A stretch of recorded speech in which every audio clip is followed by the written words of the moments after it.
Okay. All right, so we're just going to go through this question here. So these are the equations that we looked at last time. So these are the kinematics. So these are called equation of motion here. And these are a force equation. This is equation for the weight. So I put a little subscript there for force weight. That's mg. And we know that gravitational acceleration is given by, hello Felicity. It's given by 10 meters per second squared or a negative 10 meters per second squared. So it really depends on which direction you let equal to positive direction, negative direction. And the net force is, so this symbol here is called sigma. So this is net force, and this concept is very, very important. So if you have an object, which is like 1 kilogram object, and if that's placed on a surface, this guy exerts 10 newtons of force because it's 1 kilogram times by 10. This one exerts, the table or the surface exerts in opposite direction 10 newtons of force. So in that case, of course, this must be negative, you know, this is positive 10 if you assign a positive value to upward and negative direction to downward, that's negative. So in this case, the net force is sum of this force and this force. That's 10 plus minus 10. So that gives you 0. So the net force is 0. So therefore, this object is not going to accelerate. Okay. All right. And this one is the work equation. Work is given by force times by distance. So if you push an object at 1 Newton and this one moves about 10 meters, then it's just 1 times by 10, that's 10 joules. So you get 1 times by 10, the answer is 10 joules. That's the amount of energy. So work is a form of energy. All right, so these are all energy equations, okay? So the kinetic energy is given by half mv squared. So if an object is moving with a mass m and velocity of v, the energy that it has, just because it is moving, the moving energy is given by kinetic energy, and that's half mv squared. And if an object has certain height on a gravitational field, such as the Earth's gravitational field, this will have what's called potential energy, gravitational potential energy, just because it has some height. And why is it called potential? Because it has ability to do work. So whenever it says, whenever something is potential energy, then it's an energy that has ability to do work. All right, it can be converted into work. It can be converted into like many other things. That's why it's called potential energy. And that's given by, if it has certain height, then that's EP equals to, the potential energy is equal to m times g times by h. Now we're going to look at this question here today. So let's read it very slowly, because I think many of you are looking at this question for the first time. A doctor asks a nurse to determine the mass of a bedridden patient without moving the patient off the bed. So this is figure 1 right here. The nurse has available a weighing scale which can support the pair of legs of the bed at one end or the pair at the other end, but not both pairs simultaneously. So you can place like a scale here, not simultaneously. You can only place it either here or here, all right, one at a time. To determine the mass of the patient, he first places the pair of legs at X on the scale and notes a reading of 700. So you see there's a pair of legs here, right? 2 legs. So the 2 legs are placed on this scale, and this is reading 700 newtons. So 700 newtons is equivalent to 70 kilograms, right? Because it's 70 times by 10 gives you 700. He then places the pair of legs at Y on the scale and notes the reading of 800. So this is 800 newtons, so that's equivalent to 80 kilograms. He knows from a previous determination that the mass of the bed and the bedding is 90 kilograms. So without the patient, just the bed and the bedding itself, So that one and that one, it's 90 kilograms, which is equivalent to 900 newtons, if you convert that into weights. Which, with this information, he is able to compare compute the mass of the patient. Assume that the bed is stationary during weighing, and acceleration due to gravity is, as usual, 10 meters per second squared. The total force exerted by the floor on the bed is. If an object exerts 10 newtons, the floor will exert equal but opposite amount of force, 10 newtons. So this is known as Newton's third law, which states for every action force, there is equal and opposite force. All right, that's always the case. For every force, for every action force, there is always equal and opposite force. Okay. So a common misconception, probably I'll let you guys to think about this one. So I want you to think about it. So here, this is a 700. This is 800. Okay, so if you put this scale here, it reads 700 newtons or 70 kilograms. If you put the scale here, it's reading 800 newtons, which is 80 kilograms. So is the total mass of this 1,500, is the total mass 150 kilograms, which gives you 1,500 newtons? Or do we have to take the average of this one and this one, which gives you 750 newtons, which corresponds to 75 kilograms? So that would be there's an answer here.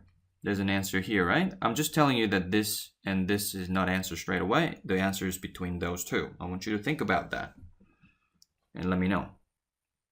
Is it going to be 1,500 or is it going to be 750?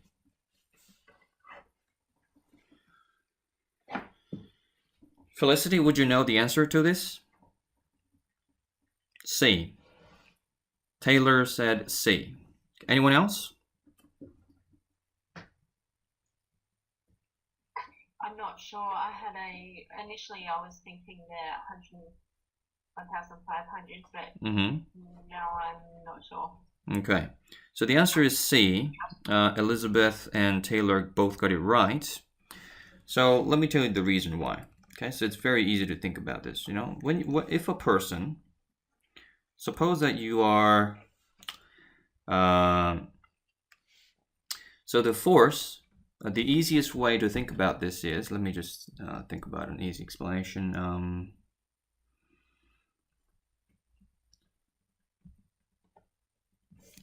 Yeah, so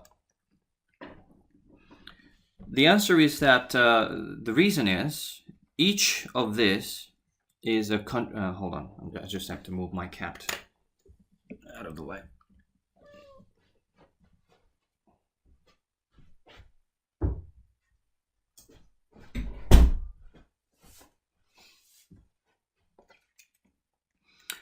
All right, so we'll actually come back to explanation for this one later. All right. The clue is, if you think about a person standing placing both feet at two different scale, okay? And let's say this person is 80 kilogram, and if he's putting his weight equally on this one and this one, all right, would this read 80 kilogram and 80 kilogram? The answer is no. It wouldn't read 80 kilogram, 80 kilogram. The reason is, if you think about, let's suppose that this person is leaning a little bit heavier toward the right here. So he's placing a little bit of more force there, and he's sort of lifting his left feet a little bit upward. Then it can read like 20 kilogram and like 60 kilograms. So these two forces has to add up to give the total mass. So the forces are not, so you're not taking you shouldn't take the average of the two forces. Each value here is a contribution that comes, so force is actually divided. You should understand that the force is divided into these two places separately. So they add up to 1,500. We'll come back to this one. If you solve the other questions here, it will make more sense. The last question here. All right. Let's have a look at question 11. So definitely you have to get this question right in order to answer this question here. So that's usually the case with GAMSAT. So you know that the 1,500 newtons corresponds to 150 kilograms, and it says that the bed and the bedding is only 90 kilograms, so the remainder is 60 kilograms. So 60 kilograms must be the mass of the patient. Let's like that. And I'm going to try this one here as well. Suppose the length of the bed and the horizontal distance between x and y in figure 1 is L. So distance from there to there is L. So I'm just going to erase this, so we get a clear vision of this question. So what they're saying is that distance from here to here is L. Now, at what horizontal distance from y, so distance from y, we want to know distance from here, not from here, is the center of gravity of the patient, bed and bedding, considered as a single body located? So where is the center of gravity? Okay. So think about this example here. So if I put both my feet on these two scales with equal weight, with total balance, then the center of gravity would be right in the middle. So that would read 40 kilogram and 40 kilogram. So you can try this at home, you know. You can maybe try, of course you have one scale at home, so you can maybe put one feet on one scale and put the other feet on tile floor, and try to put equal weight on both of them. So this will read definitely half of your mass. Okay. So definitely, if I put both my feet with equal weights on them, then it's going to read 40 kilogram and 40 kilogram, and my center of gravity will be right in the middle, wouldn't it? But if I put a little bit more weight on the right than left, so if I put more weight here, then this would read like 60 kilogram and 20 kilogram. Then my center of mass would not be right in the middle, but a little bit toward the right. True? So yeah, a little bit toward right. So that's the case for this one here. This is reading, we read that this one is reading 800 newtons. This one is reading 700 newtons. So we know that the center of gravity cannot be in the middle, but a little bit toward that way, right? Okay, not as extreme as like here, but somewhere around here. So we can go through these lists over here. So we can see that C is saying is that half of L. So if this is L, what's half of L? Half of L is that much, right? And this distance is, the center of gravity is measured from Y. So from here, you go half L much. What this is saying is that the center of gravity is right in the middle. So this is definitely wrong. We can see that 1/8 of an L, so if you dissect this one into 8 equal parts. 1, 2, 3, 4, 1, 2, 3, 4. So that's 1, 2, 3, 4, 1, 2, 3, 4. That's right. So what this choice is saying is that the center of gravity is right over here. So 1/8 of an L from Y. Well, is that likely? We know that it's a little bit toward the right instead of left. What this one is saying is, 7 out of 15 is a little bit less than half. 8 out of 15 is a little bit more than half, isn't it?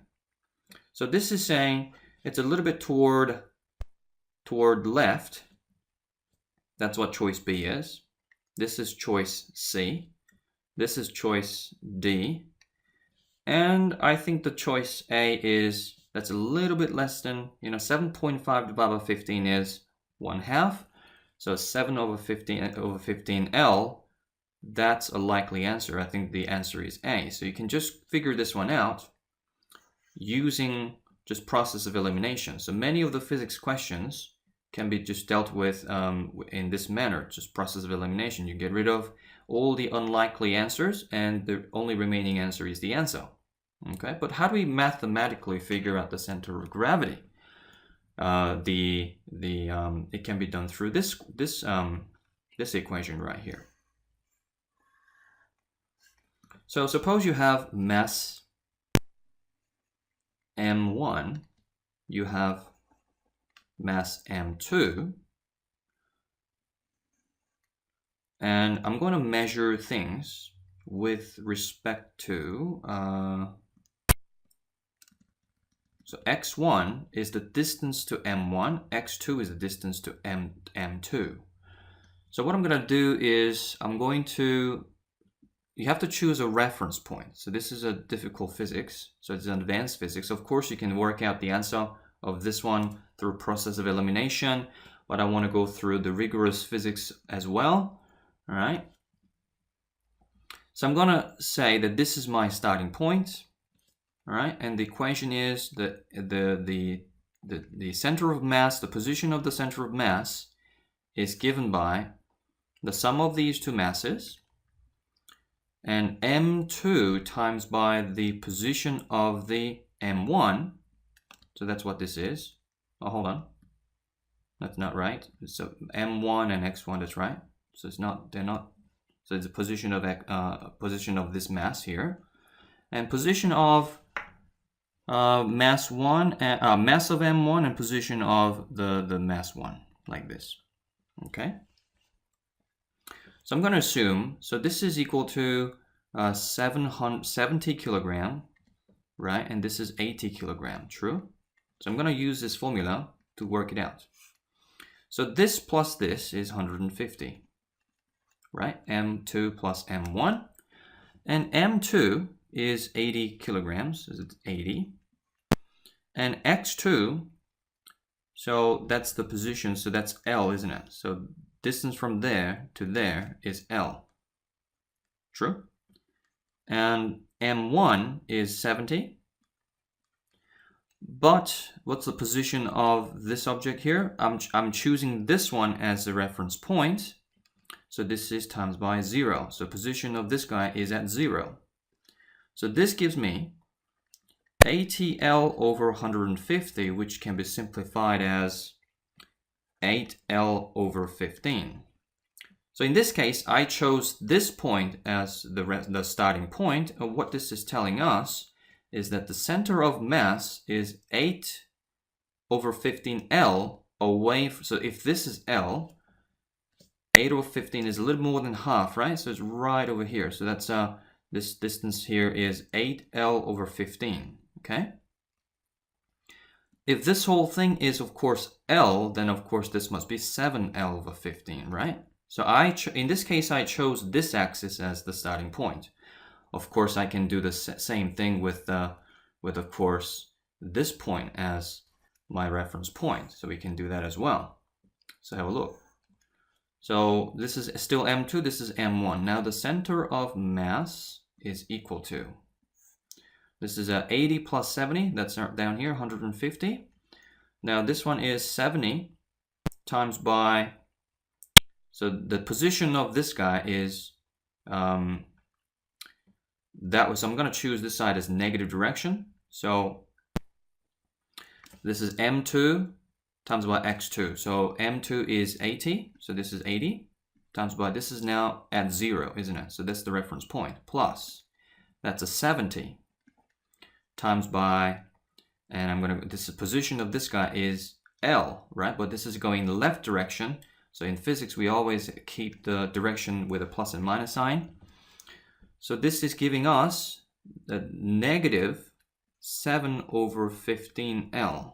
So what that means is the center of mass is situated at 7 over 15L, 7/15th of the L of L, but to the left of it, because that's indicated by the negative sign.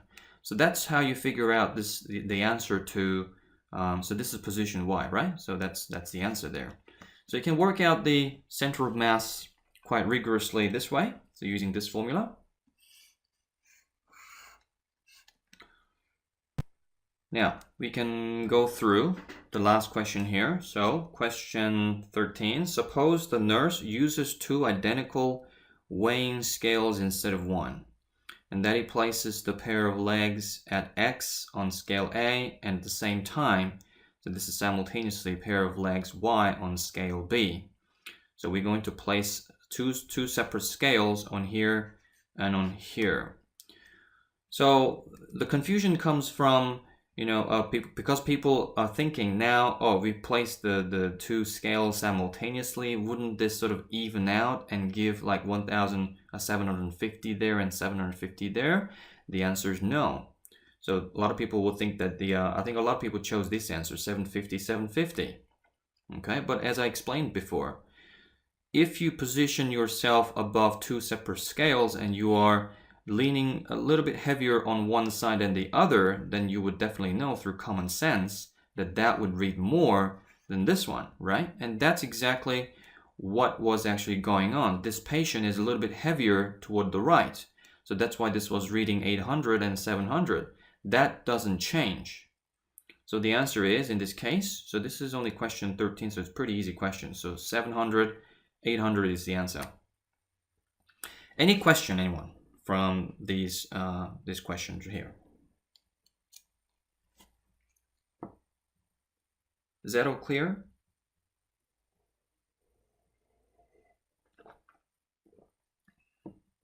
Okay.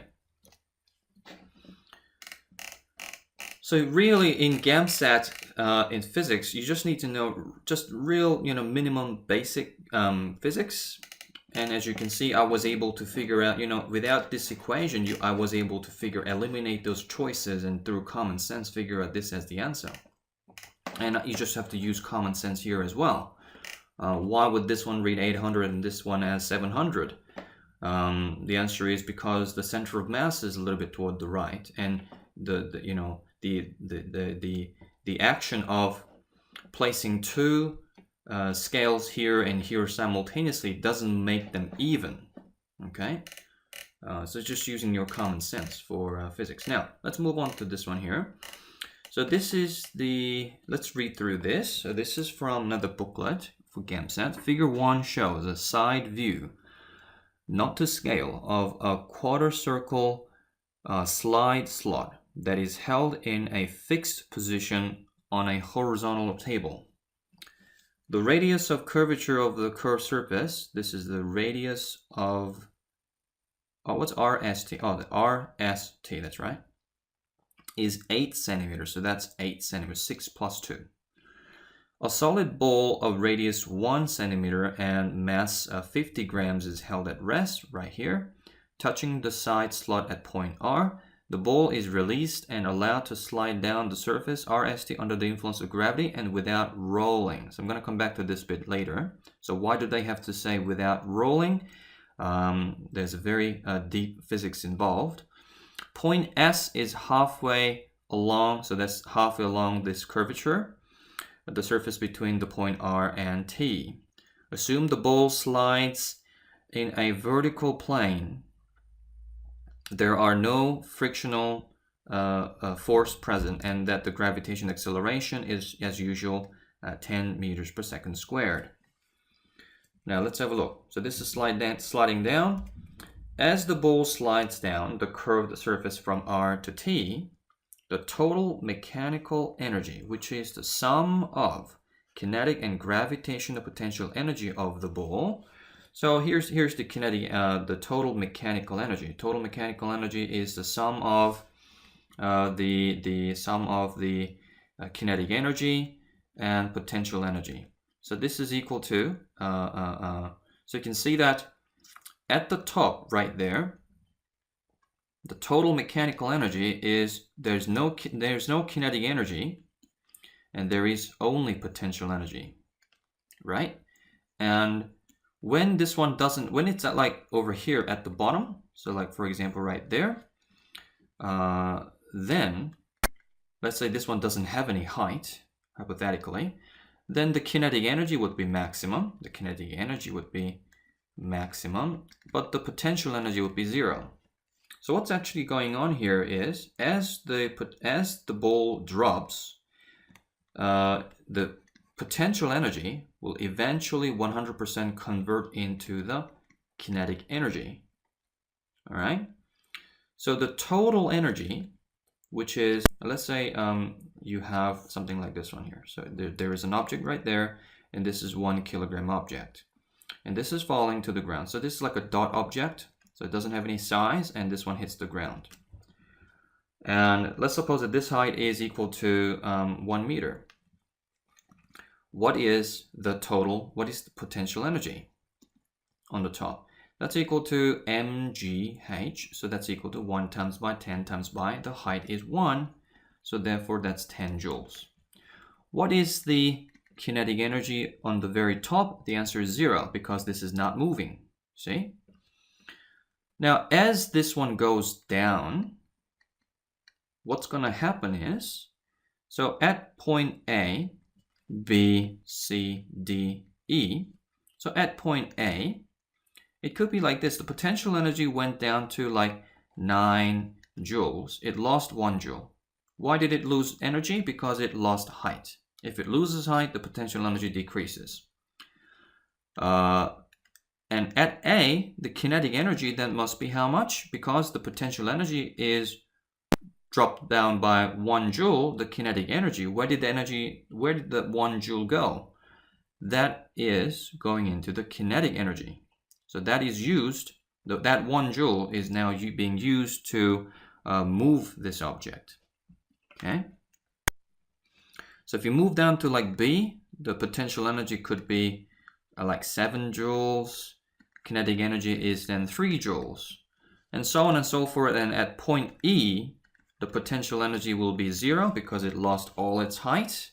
And what would be the kinetic energy? The answer is 10 joules. Do you understand? So this question is actually a very simple one here. What happens to, let me ask you this. In this case, what's the total mechanical energy? That's equal to 10 joules. What's the total mechanical energy? It's 10 joules, right? What's the total mechanical energy? 10 joules right there. That's also 10 joules. So it's simply transfer of energy from one form to another. There is no change in the total sum of the kinetic and gravitational potential energies. So the answer is C. It remains constant. Okay?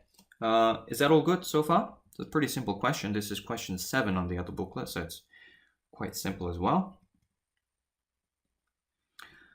Now, number 8.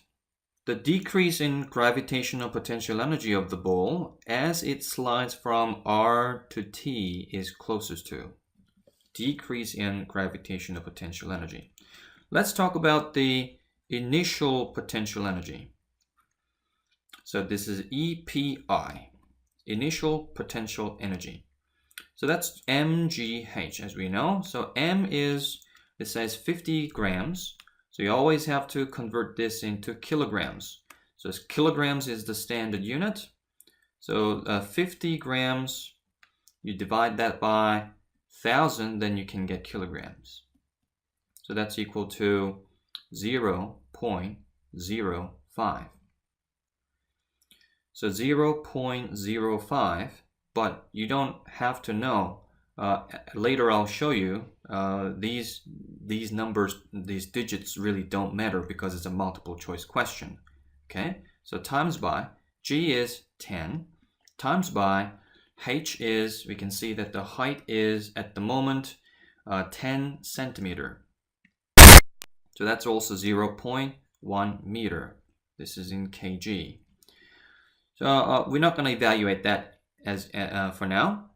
Now the potential energy final is also mg. So this is height initial. This is going to be height final, right? So this is what happens with many people. They think, oh, okay, so this height is here is how much? That's 2 centimeter. So now the ball is okay. The potential energy is 0.05 kilograms times by 10, and they go for, all right, 2 centimeter is 0.02 meters. So for now, I'm going to use calculator to show what these are, okay? But you don't have to use calculator. I'll show you the technique later, right? So just for the just for the sake of explanation, I'm going to use calculator. 0.05 times by 10 times by 0.1. That gives me 0.05. And the answer is joules. So that was the total potential energy. 0.05 times by 10 times by 0.02, you get 0.01. So they worked this out really hard without calculator. And then the question is asking for what? What is the change? How much is the decrease, right?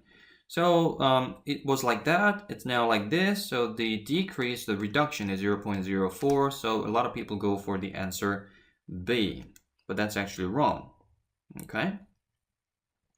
Because the center of mass is right at the center, and you look at the center of mass right here.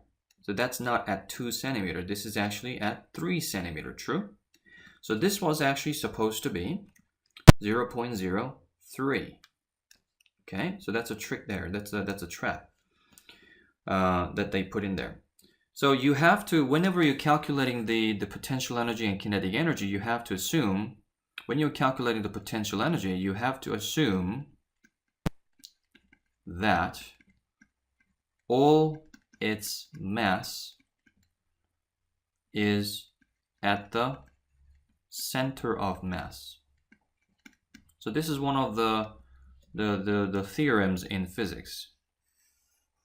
Okay, so if you have like a large object, what is its potential energy? You just take the center of mass and figure out the position of that with respect to the ground. You figure out that and then times it by the mass of this one by the g by the height of the center of mass. That's going to be the total potential energy of this object. Okay, so I wrote all of this in the standard form, and it's like this, and you may spend a lot of time calculating all this, but there's a quicker way of doing this, because these are multiple choice questions, and all that really matters is those leading terms, 5, 4, 3.5, 3, right? So I'm just going to quickly, without converting any of this into the standard unit, kilograms and meters, I'm just going to go for a 5. Just take the mass is 5.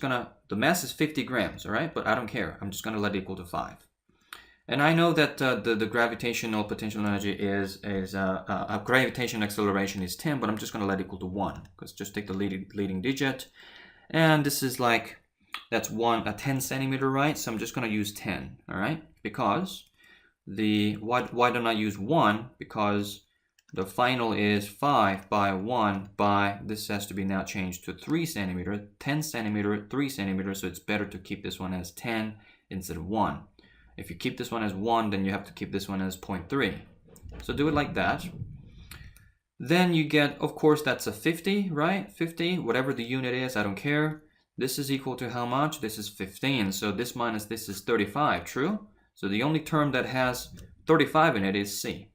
Okay, so that's how you work it out. Okay, so you look at those choices, and you can sort of measure what sort of trick you can use, like numerical trick. If you have all these digits like 0.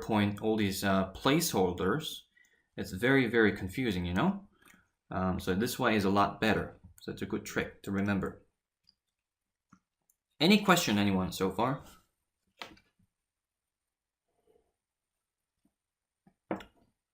All right, I'm going to move on now to this one. So we only spent like 30 minutes, so it's going to be rather a short lesson today. This is a difficult problem. So when I did the kinematics problem, So I just uploaded the video on YouTube, so kinematics problem. The very last question, for the last question, I think it was like 41 or something, I couldn't use any trick. I couldn't use any trick of like process of elimination or anything like what we did here. So I had to really just work out the answer directly. So usually it's the last question that takes a lot of time and thinking. So usually, you know, first two questions, they're really, really easy. So let's have a look at this one here. So number 9, the ball is allowed once more to slide down the slide slot, starting at rest from point R. However, this time the slide slot is unconstrained horizontally so that it is free to slide on the table. While sliding, the ball is always in contact with the slide slot. The mass of the slide slot is 500. So what it's saying is this. This guy is 500 grams. I'm just going to erase all of this, by the way. Let's get rid of all this.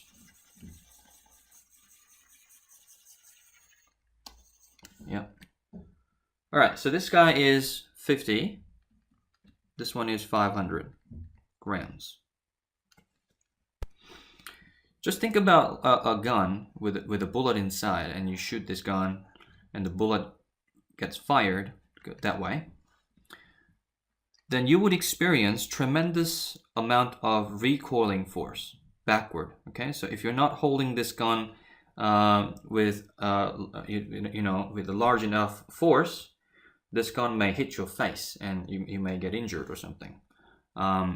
So if something goes out that way, if these two were like one object, but one object goes out that way with tremendous amount of momentum, so I'm going to explain that next time. So P equals to mv, so that's its concept of a momentum. Then you get the, so momentum is a direct result of Newton's third law, by the way, which is action and reaction. Newton's third law. You get a large amount of recoiling force. So this is the action and reaction here going on. So when this one leaves, so previously this slide slot was constrained. You can see that this was held at, where does it say?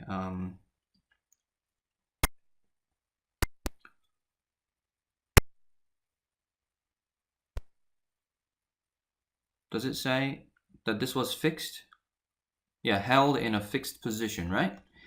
So, but now this is going to, we're gonna let go of this, but then as this one goes, this is going to experience some reaction force that way. So this is applying some action force on this one. So it's trying to push this slide slot. The slide slot is going to experience some backward force, and there is no friction here. So definitely even a tiny amount of force will allow this thing to move that way as well. So that's the case for this question right here. So once again, assume the ball slides in a vertical plane, there are no friction or force present, and that the gravitational acceleration of free-falling object is 10. This is g. This is the question, as the ball slides down the curved surface from point R to T, the total amount of energy, mechanical energy, so this is still the EK plus EP of the ball. So previously it stayed the same, it remained constant, right? So there was no other exchange of energy going on. It was just a transfer between the kinetic energy and potential energy, right? And there was no energy lost to other places. So it was simply going from here to here, and the total mechanical energy was just the sum of those two. So that's why this remained the same. What about this case, where the slide slot is allowed to move backward?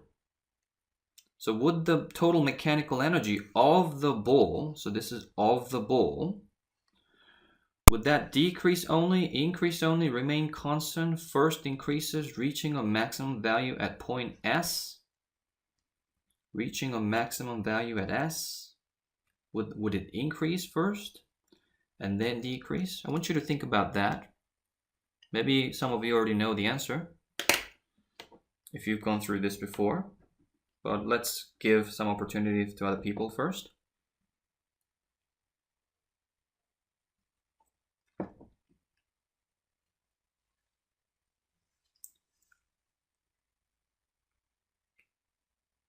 I'll give you maybe like 1 minute to think about this. So if you've gone through this question before and if you know the answer, please refrain from showing the answer on the chat room. Let's give some chance to other people first.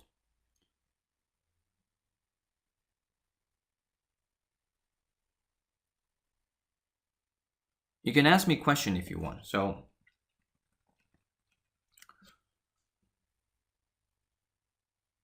we can just take a wild guess if you want, if you have no clue.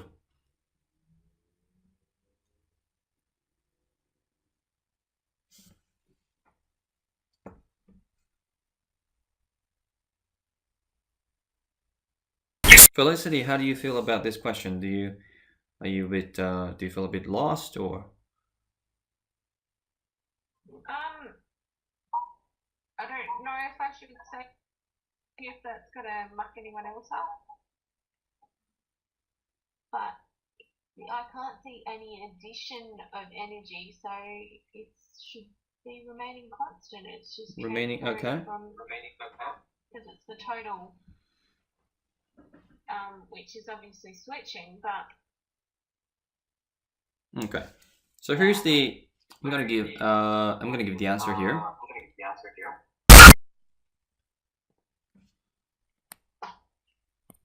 So you can see that initially you can see that this one had a certain amount of energy. So all the energy comes from this ball in form of the potential energy. And as this one rolls down, the potential energy decreases while the kinetic energy increases, right? But the easiest way to think about this is this. So this is the total energy, but this is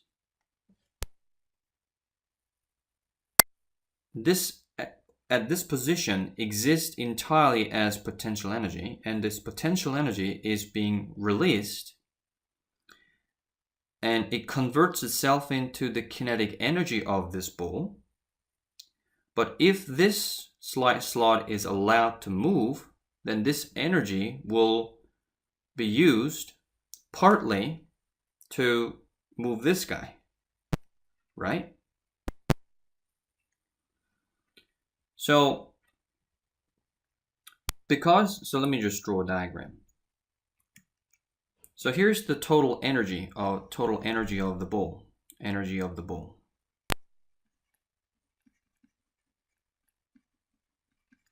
And of course, this is the at first this is the potential energy.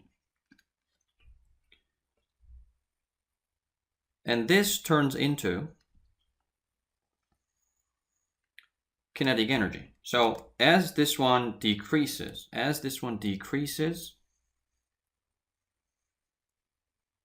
this will increase, right?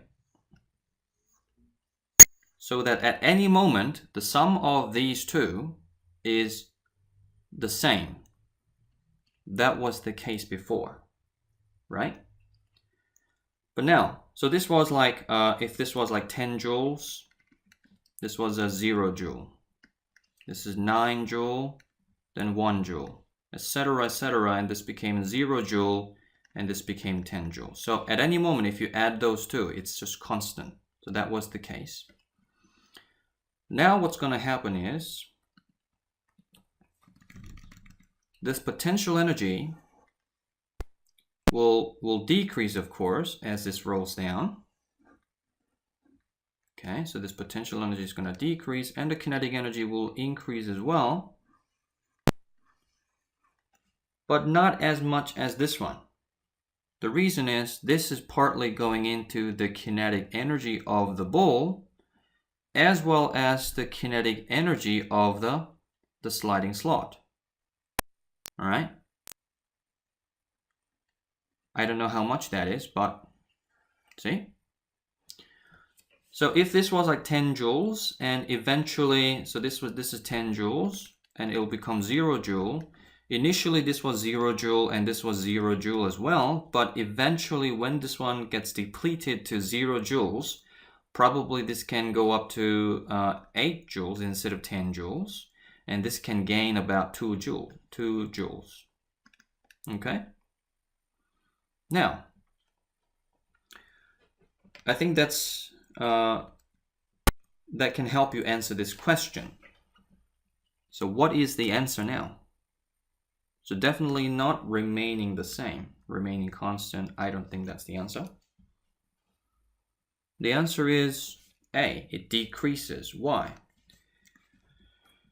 The reason is they're talking about the total, what happens to the total mechanical energy, not the system.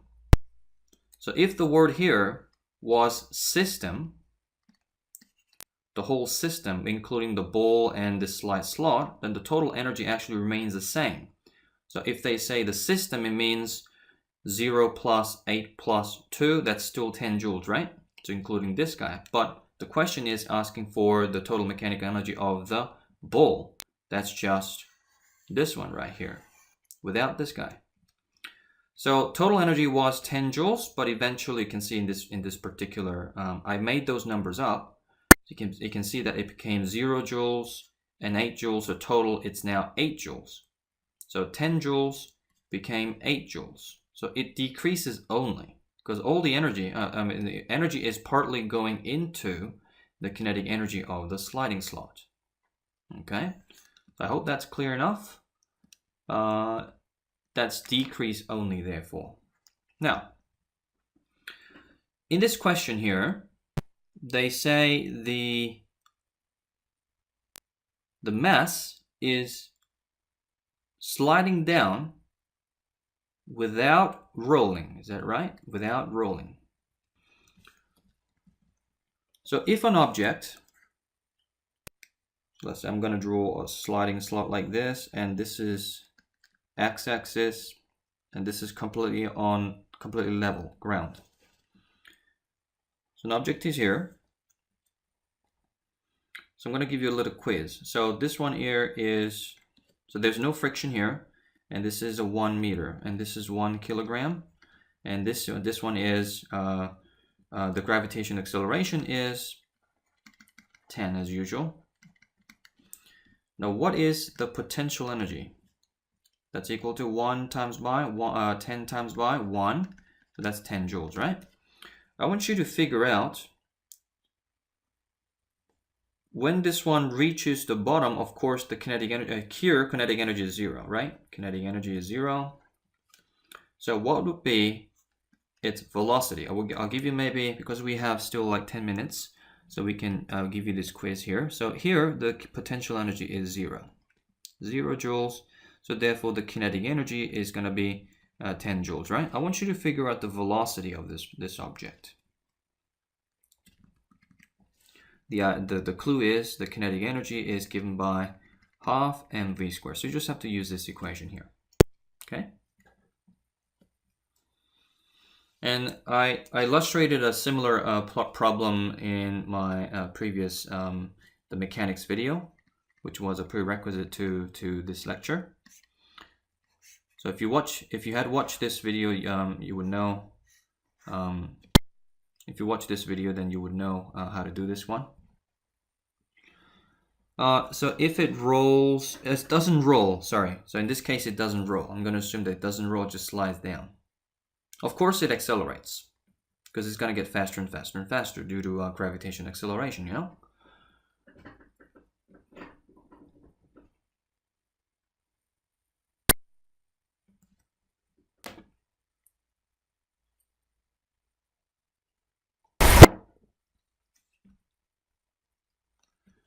All right, so the answer to the velocity is half mv squared, and v here is v squared is equal to, you can see that m is 1, by the way, so this is just multiply by 2, then you get 20. So the velocity is root of 20, so that's about 4.47. meters per second. Okay? Now, what would happen as if this one, instead of just sliding down, this one rolls, just rolls through this whole process? I want you to think about it. Would the velocity of the object that rolled, so let me just tell you this, 4.47 meters per second is the velocity of an object that didn't roll, but just slid down. Okay? So, but if it slides down, if it rolls down, would the velocity of the rolled one faster than this velocity or slower than this velocity? I want you to pick your choice. Faster or slower?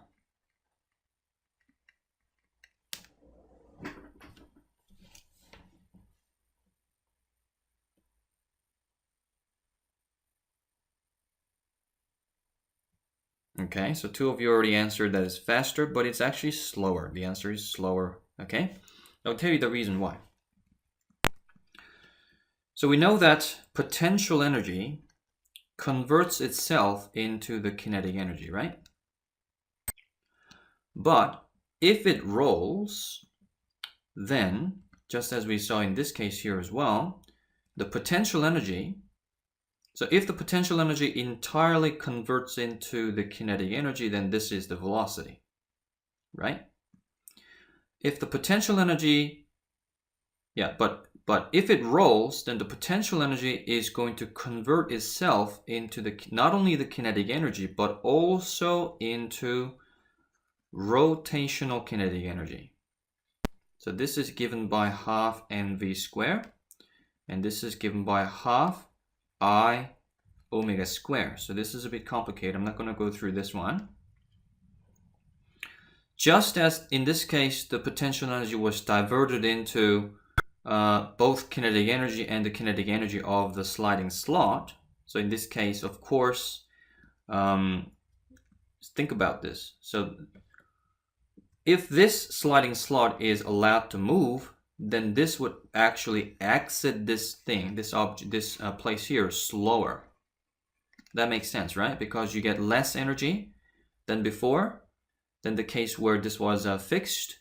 So you get less energy, then the velocity will be slower. What if this was allowed to roll?